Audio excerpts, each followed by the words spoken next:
Assalamualaikum warahmatullahi wabarakatuh.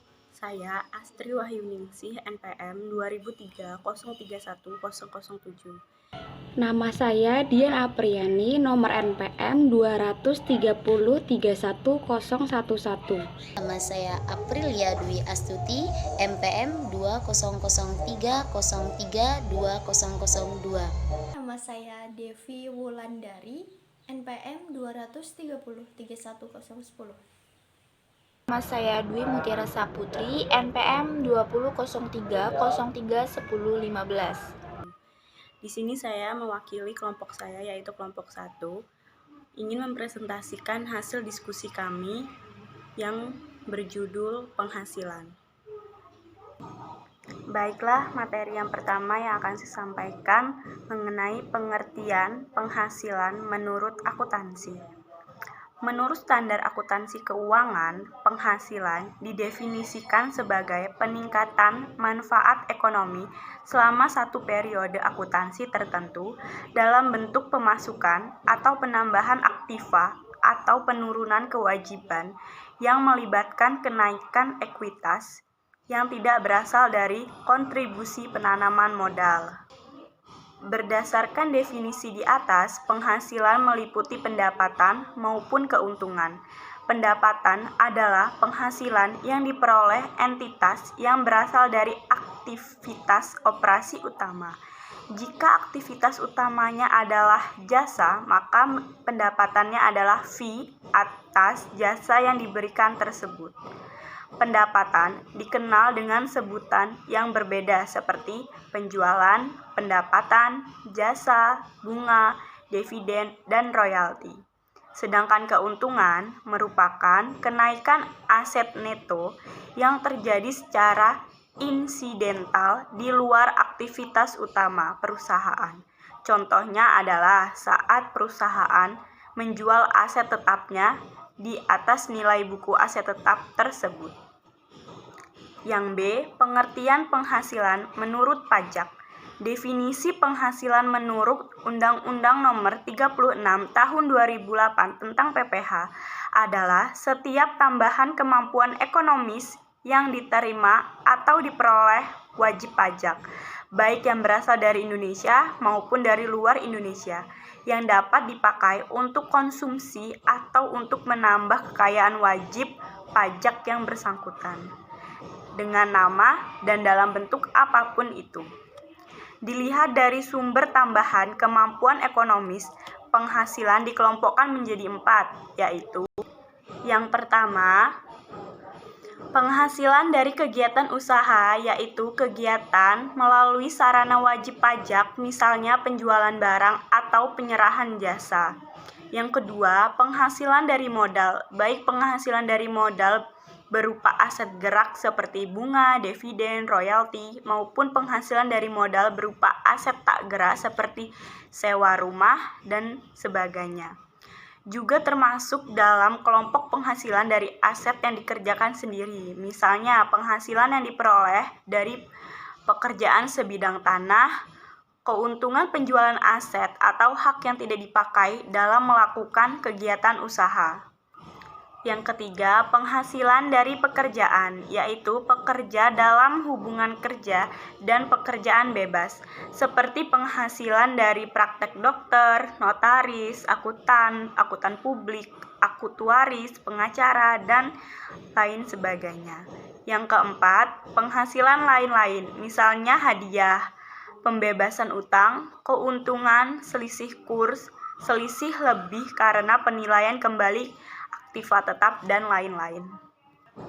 Selanjutnya 2. Konsep penghasilan.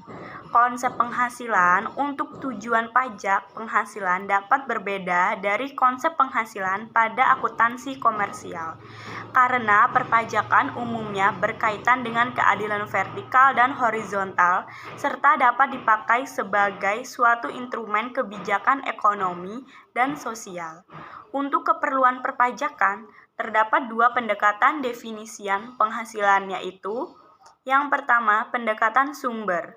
Pendekatan pertama membatasi penghasilan untuk kepentingan pajak. Berdasarkan pasal 2B, penghasilan berasal dari A. Usaha dan tenaga. B. Harta dan bergerak. C. Harta bergerak. D. Harga atas pembayaran berkala. Menurut konsep sumber, beberapa penghasilan menurut pengertian akuntansi komersial yang tidak tersebut dalam ketentuan perpajakan bukanlah merupakan penghasilan menurut pajak. Yang kedua yaitu pendekatan pertambahan. Pendekatan pertambahan terdapat dalam pasal 4 ayat 1 UU PHP 1984. Berbeda dengan konsep sumber, konsep pertambahan mendefinisikan istilah penghasilan secara meluas yang meliputi unsur pertambahan kekayaan dan pengeluaran konsumsi. Namun, terdapat pendekatan sintesis dari kedua konsep itu dengan pembatasan definisi pada konsep pertambahan dan perluasan definisi pada konsep sumber yang akan memberikan jumlah penghasilan kena pajak yang relatif sama. Untuk menentukan kapan penghasilan diterima atau diperoleh, Undang-Undang Perpajakan menunjuk kepada metode pembukuan yang diselenggarakan oleh wajib pajak berdasarkan akrual dan kas basis. Pendekatan akrual mengakui penghasilan pada saat diperoleh. Pendekatan kas mengakui penghasilan pada saat diterima. Namun, stelsel kas murni tidak dapat sepenuhnya digunakan dalam perhitungan pajak penghasilan. Hal ini karena stelsel kas murni dapat mengakibatkan penghitungan yang mengaburkan penghasilan. Artinya, besar penghasilan dari tahun ke tahun dapat disesuaikan dengan mengatur penerimaan kas dan pengeluaran kas. Untuk memakai stelsel kas dalam menghitung pajak penghasilan harus diperhatikan hal-hal sebagai berikut. Yang pertama, penghitungan jumlah penjualan dalam metode periode harus meliputi seluruh penjualan baik tunai maupun bukan. Akibatnya, penghitungan harga pokok penjualan harus menyertakan seluruh pembelian dan persediaan. Yang kedua, dalam memperoleh harta yang dapat disusutkan dan hak-hak yang dapat diamotisasikan, biaya-biaya yang dikurangkan dari penghasilan hanya dapat dilakukan melalui penyusutan dan amortisasi. Yang ketiga, pemakaian stelsel kas harus dilakukan secara taat asas atau konsisten. Dengan memperhatikan persyaratan tersebut, dapat dikatakan bahwa pemakaian stelsel dalam perpajakan adalah stelsel akrual dan stelsel campuran, stelsel kas dengan akrual. Sekalipun demikian, wajib pajak tetap dapat menggunakan pembukuan berdasarkan stelsel kas, asalkan ketika menghitung penghasilan kena pajak syarat-syarat pemakaian stelsel kas dapat terpenuhi. Untuk perhitungan pajak terutang, penghasilan dibagi menjadi 3 kelompok, yaitu 1. Penghasilan yang tidak dikenakan PPh final, Pasal 4 ayat 1 Undang-Undang PPh atau tidak dikoreksi fiskal. A.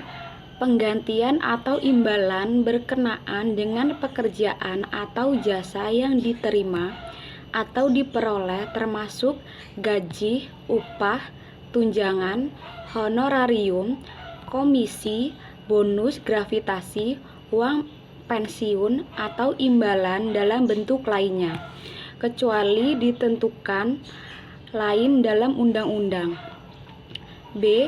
Hadiah dari undian atau pekerjaan atau kegiatan dan penghargaan. C. Laba usaha. D. Keuntungan karena penjualan atau karena pengalihan harta termasuk 1. Keuntungan karena pengalihan harta kepada perseorangan, persekutuan dan badan lainnya sebagai pengganti saham atau penyertaan modal. 2. Keuntungan karena pengalihan harta kepada pemegang saham, sekutu atau anggota yang diperoleh perseorangan, persekutuan dan badan lainnya. 3.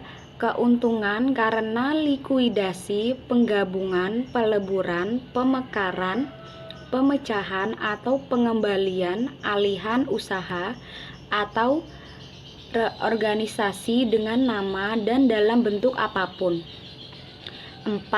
Keuntungan karena pengalihan harta berupa hibah, bantuan atau sumbangan kecuali yang diberikan kepada keluarga sedarah dalam garis keturunan lurus sederajat dan badan keagamaan atau badan pendidikan atau badan sosial termasuk yayasan, koperasi atau orang pribadi yang menjalankan usaha mikro dan kecil sepanjang tidak ada hubungan dengan usaha, pekerjaan, kepemilikan atau pengusahaan antara pihak-pihak yang bersangkutan. 5. Keuntungan karena penjualan atau pengalihan sebagai atau seluruh hak, penambahan, tanda turut serta dalam pembiayaan atau permodalan dalam perusahaan pertambangan. Penerimaan kembali pembayaran pajak yang telah dibebankan sebagai biaya dan pembayaran tambahan pengembalian pajak. Bunga termasuk premium, diskonto, dan imbalan karena jaminan pengembalian hutang. Dividen dengan nama dan dalam bentuk apapun termasuk dividen dari perusahaan asuransi kepada pemegang polis dan pembagian sisa hasil usaha koperasi. Dihapus pasal 111 Undang-Undang Nomor 11 Tahun 2020 Cipta Kerja. Royalti atau imbalan atas penggunaan hak. Sewa dan penghasilan lain sehubungan dengan penggunaan harta. Penerimaan atau perolehan pembayaran berkala. Keuntungan karena pembebasan utang kecuali sampai dengan jumlah tertentu yang ditetapkan dengan peraturan pemerintah. Keuntungan selisih kurs mata uang asing. Selisih lebih karena penilaian kembali aktiva. Premi asuransi. Iuran yang diterima atau diperoleh perkumpulan dari anggotanya yang terdiri dari wajib pajak yang menjalankan usaha atau pekerjaan bebas. Tambahan kekayaan neto yang berasal dari penghasil yang belum dikenakan pajak. Penghasilan dari usaha yang berbasis syariah. Imbalan bunga sebagaimana dimaksud dalam undang-undang yang mengatur mengenai ketentuan umum dan tata cara perpajakan. Surplus Bank Indonesia. 2. Penghasilan yang dikenakan PPh final pasal 4 ayat 2 Undang-Undang PPh atau koreksi fiskal negatif. Penghasilan berupa deposito dan tabungan lainnya, bunga obligasi dan surat utang negara, dan bunga simpanan yang dibayarkan oleh koperasi kepada anggota koperasi orang pribadi. Penghasilan berupa hadiah undian. Penghasilan dari transaksi saham dan sekuritas lainnya. Transaksi derivatif yang diperdagangkan di bursa dan transaksi penjualan saham atau pengalihan penyertaan modal pada perusahaan pasangannya yang diterima oleh perusahaan modal fitur. Penghasilan dari transaksi pengalihan harta berupa tanah atau bangunan, usaha jasa konstruksi, usaha real estate, dan persewaan tanah dan bangunan. E. Penghasilan tertentu lainnya. 1. PPh atas bunga simpanan anggota koperasi yang diterima orang pribadi dihitung berdasarkan bunga yang diterima per bulan, dipotong oleh koperasi 1 0% sampai dengan Rp240.000 per bulan. Dihapus Undang-Undang Nomor 11 Tahun 2020 Cipta Kerja. B. 10% dari jumlah bruto bunga simpanan lebih dari Rp240.000. 2. PPh atas bunga obligasi dengan kupon diskonto obligasi dengan kupon diskonto dari obligasi tanpa bunga. A. 15% bagi WPDN dan BUT. B.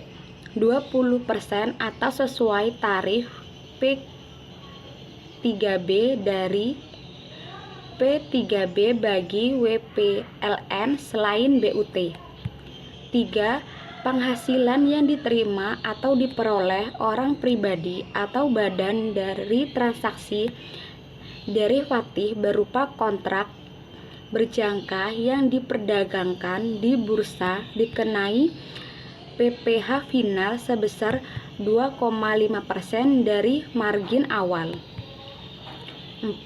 Bantuan, sumbangan, zakat yang bukan merupakan objek PPh. 5. Penghasilan berupa dividen dari dalam negeri yang diterima atau diperoleh WPOP DN dikenai PPh final sebesar 10%. 6. PPh kegiatan usaha berbasis syariah. 7. Penyelenggara undian wajib memotong atau memungut PPh final atas hadiah undian dengan nama dalam bentuk apapun sebesar 25% dari jumlah bruto nilai undian yang dibayarkan atau nilai pasar hadiah berupa natura atau kenikmatan yang diserahkan. 8. Atas penghasilan yang diterima atau diperoleh orang pribadi atau badan dari transaksi saham di bursa efek atau paralel dipungut PPh final oleh penyelenggara bursa efek sebesar 0,1% dari jumlah bruto dari transaksi penjualan. Pemegang saham pendiri dikenakan PPh final sebesar 0,5% dari harga saham pada saat penawaran umum perdana. 9. Atas penghasilan yang diterima atau diperoleh WPOP atau badan dari persewaan tanah atau bangunan dikenakan PPh final sebesar 10% dari jumlah bruto nilai persewaan. 10. Pengalihan tanah atau bangunan A. WPOP dan yayasan dikenakan PPh final 5%. B. Perusahaan real estate. 1. RSS dikenakan PPh final 1%. 2. BUK RS atau RSS dikenakan PPh final 5%. 3. WP badan atau BUT tidak final. 11. Usaha jasa konstruksi dikenakan PPh final atas jumlah pembayaran A. Pelaksanaan konstruksi atau penyediaan jasa yang memiliki 1. Kualifikasi usaha kecil 2%. 2. Kualifikasi bukan usaha 3%. 3. Tidak memiliki kualifikasi 4%. B. Perencanaan atau pengawasan konstruksi. 1. Ada kualifikasi sebesar 4%. 2. Tidak ada kualifikasi sebesar 6%. Baik, saya akan melanjutkan materi yang ketiga, yaitu penghasilan bukan objek PPh, pasal 4 ayat 3 UU PPh, koreksi fiskal negatif. Yang pertama ada harta termasuk setoran tunai yang diterima oleh badan sebagai pengganti saham atau penyertaan modal. Yang B, bantuan, sumbangan termasuk zakat yang diterima oleh badan amil zakat. Yang C, harta himpahan yang diterima oleh keluarga sedarah dalam garis keturunan lurus 1 derajat.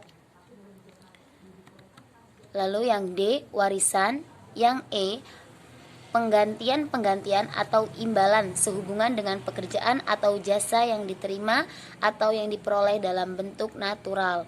Yang F, pembayaran dari perusahaan asuransi kepada orang pribadi sehubung dengan asuransi kesehatan. Yang G, dividen atau bagian laba yang diterima anggota dari perseorangan komanditer yang modal tidak terbagi atas saham-saham. Yang H, iuran yang diterima atau diperoleh dana pensiun pendirian telah disahkan oleh Menteri Keuangan.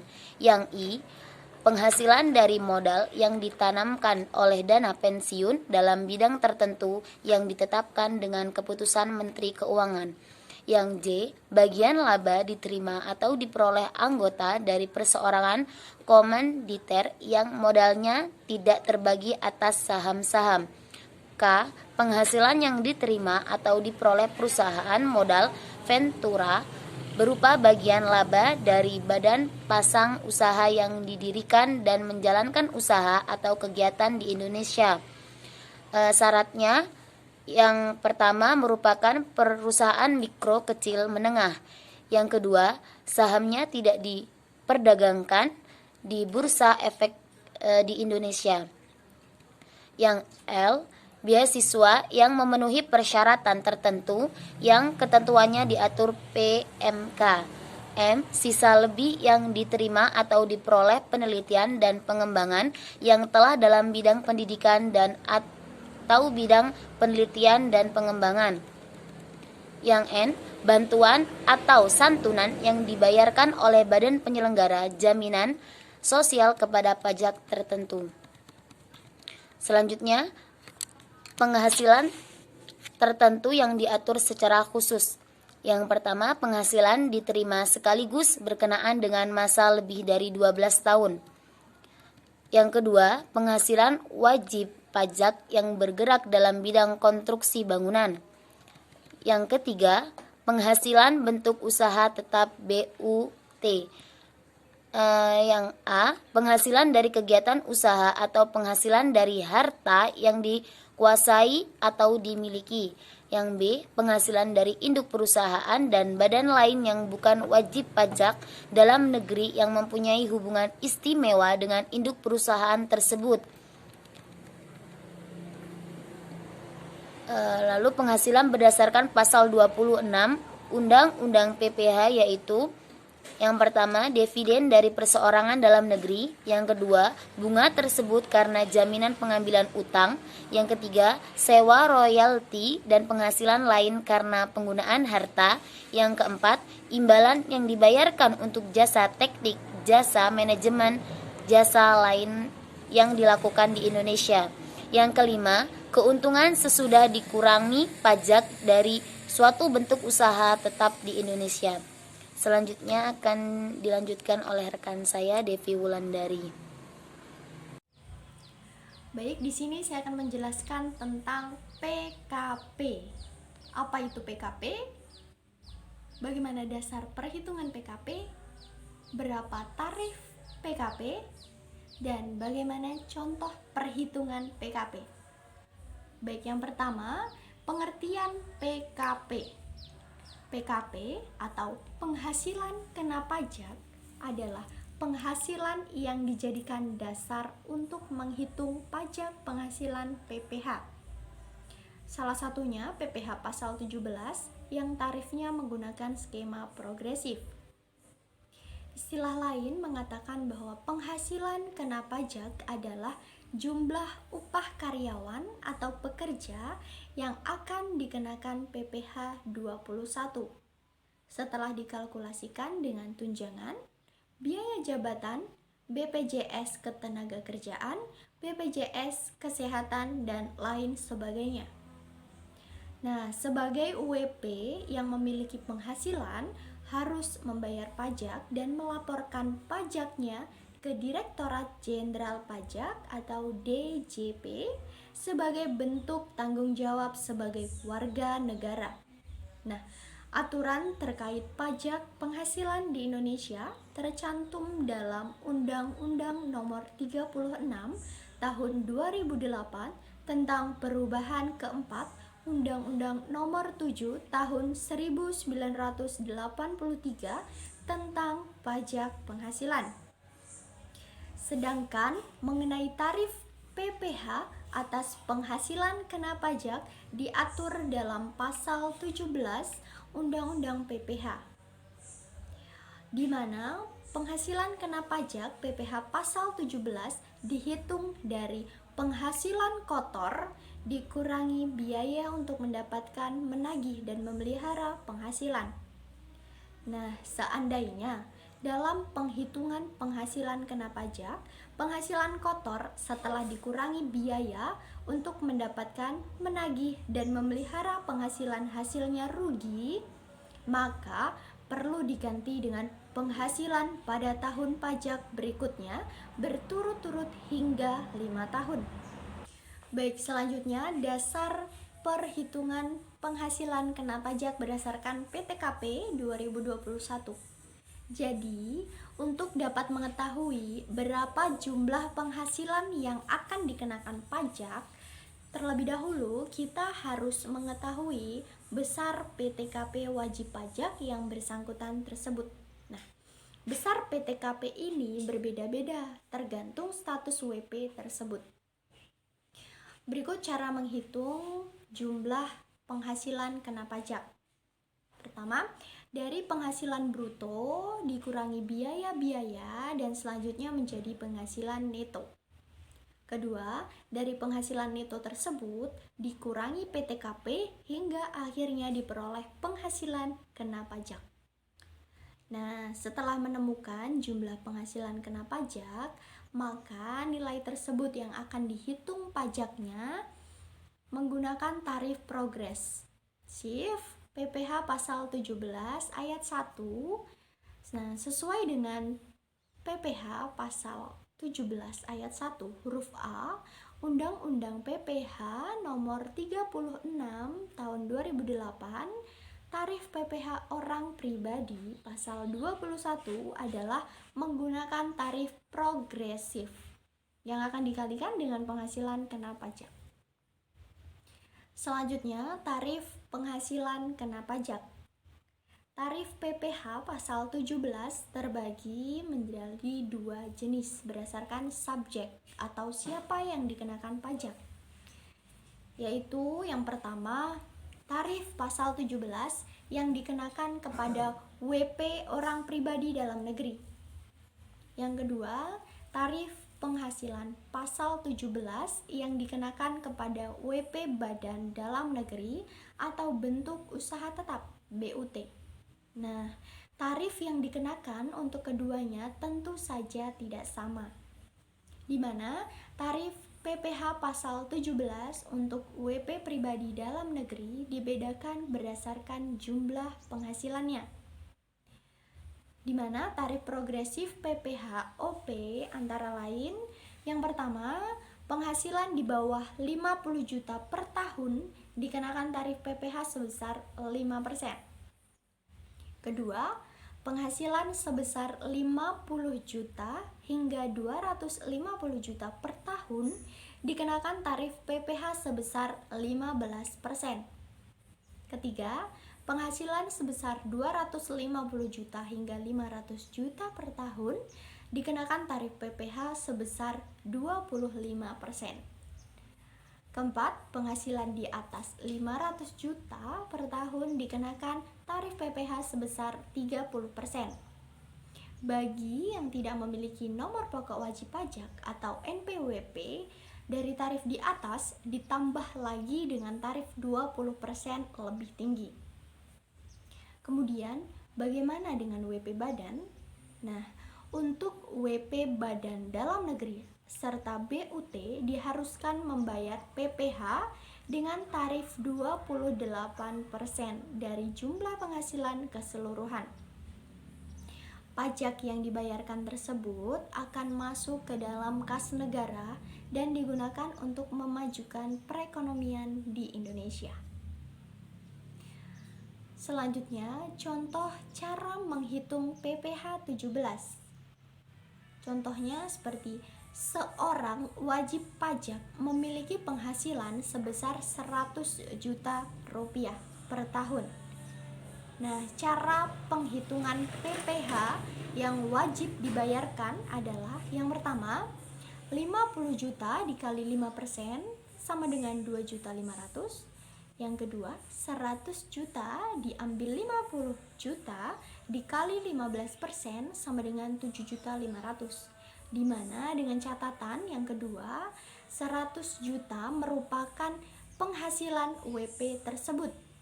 Diambil 50 juta, di mana 50 juta sudah dikalikan 5% di awal. Jadi, ditulis 100 juta diambil 50 juta dikali 15% sama dengan 7.500.000 rupiah. Jadi, jumlah pajak yang wajib dibayarkan oleh WP tersebut adalah 2.500.000 rupiah ditambah 7.500.000 rupiah sama dengan 10 juta rupiah. Baik, di sini saya akan menjelaskan tentang penghasilan tidak kena pajak, besar penghasilan tidak kena pajak atau PTKP 2021, dan tarif PTKP yang berlaku hingga PTKP 2021. Ketentuan tentang penghasilan tidak kena pajak atau PTKP diatur dalam Pasal 7 Undang-Undang Pajak Penghasilan Nomor 36 Tahun 2008. PTKP adalah jumlah pendapatan wajib pajak pribadi yang dibebaskan dari pajak penghasilan pasal 21. Dalam perhitungan pajak penghasilan 21, PTKP berfungsi sebagai pengurang penghasilan neto wajib pajak untuk mencari jumlah penghasilan yang dikenakan pajak. Artinya, jika penghasilan seorang wajib pajak tidak melebihi PTKP, maka tidak dikenakan pajak penghasilan pasal 21. Sebaliknya, apabila penghasilan wajib pajak melebihi PTKP, maka penghasilan neto setelah dikurangi PTKP itulah yang menjadi dasar perhitungan PPh 21. Selanjutnya, besar penghasilan tidak kena pajak atau PTKP 2021. PTKP tidak bisa dikesampingkan karena mempengaruhi perhitungan pajak penghasilan atau PPh setiap wajib pajak orang pribadi. Setiap gaji atau upah yang diterima karyawan atau pegawai akan selalu ada komponen penghasilan yang tidak dikenakan pajak. Bisa dibilang ini sebagai bonus dari pemerintah bagi setiap wajib pajak atas penghasilannya yang dibebaskan dari pengenaan pajak. Dan berikut tarif PTKP sesuai PMK 101/2016 yang masih berlaku hingga PTKP 2021. Yang pertama, bagi wajib pajak orang pribadi akan menjadi 54 juta rupiah. Yang kedua, wajib pajak yang sudah menikah mendapat tambahan sebesar 4.500.000 rupiah. Yang ketiga, tambahan untuk istri yang penghasilannya digabung dengan penghasilan suami menjadi 54 juta rupiah. Yang keempat, tambahan untuk setiap anggota keluarga sedara dan keluarga semenda dalam garis keturunan lurus, termasuk anak angkat sebesar 4.500.000 rupiah, di mana maksimal 3 orang dalam setiap keluarga.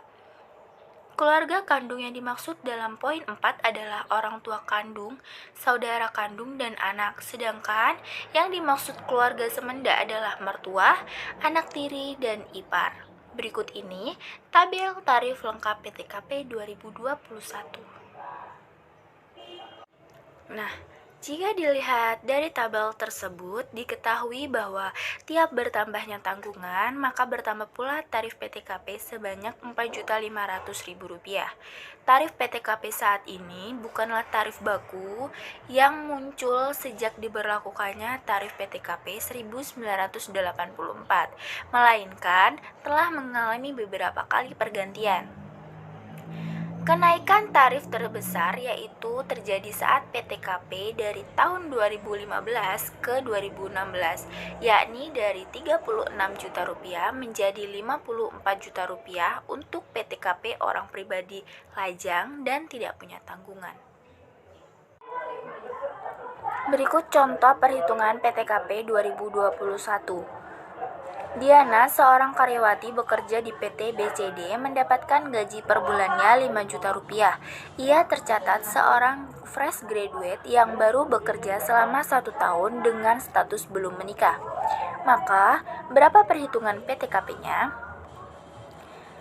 Gaji pokok Diana Rp5 juta. Biaya jabatan 5% dikali Rp5 juta adalah Rp250.000.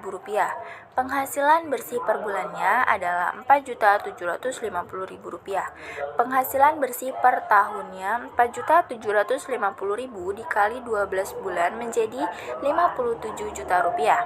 PTKP, karena Diana masih lajang dan tidak memiliki tanggungan, maka besar PTKP-nya adalah Rp54 juta. Penghasilan kena pajak setahun Rp3 juta. PPh terutang 5% dikali Rp3 juta menjadi Rp150.000. PPh 21 Rp150.000 per 12 bulan, sehingga menjadi Rp12.500. Dengan perhitungan tersebut, maka Diana harus membayar PPh 21 sebesar Rp12.500 per bulannya atau Rp150.000 untuk per tahunnya.